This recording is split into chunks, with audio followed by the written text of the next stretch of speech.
Okay, નમસ્કાર ખેડૂત મિત્રો. આપણે આવી ગયા છીએ ખોડિયાલ એગ્રોથી મેનાવત ટુ ખારાખોડા.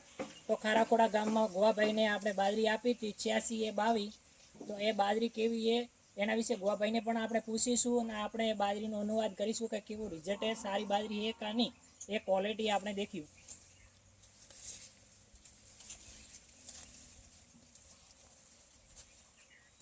તો એનું માપા કરેણું તો 1 ફૂટ ઉપરનું કરેણું છે અને હાઈટ માપવા તો કમ્પ્લીટ હાઈટ ખીતાથી માપીને એક્ઝેક્ટ આપણે એની માપ કરી દઈએ.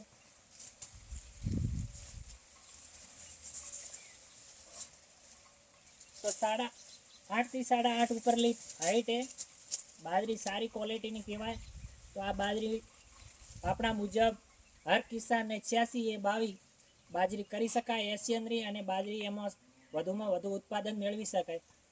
નમસ્કાર ગોવાભાઈ, તમે આ બાજરી વિશે શું કહેવા માંગો છો? આ બાજરી કેવી છે અને તમને સંતોષ છો આ બાજરીથી, વાવેતરથી? બાજરી સારી છે.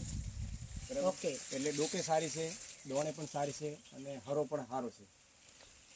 બરાબર. અને ડવાની પણ હજી શક્યતા નથી, વિધિ કોઈ રેડી નથી, બાજરી પાકી ગઈ છે. આટલો પવન આવા છતાં પણ હજી સુધી બાજરીમાં કોઈ શક્યતા નથી કે રઢવાની, એવું ગોવાભાઈનું કહેવાનું થાય છે. તો આ બાજરી હર કિસાનને શું સંદેશો આપો છો તમે? આ કરાય બાજરી. ઓકે, થેન્ક યુ ગોવાભાઈ, તમે સમય લેવા બદલ તમારો ખૂબ ખૂબ આભાર.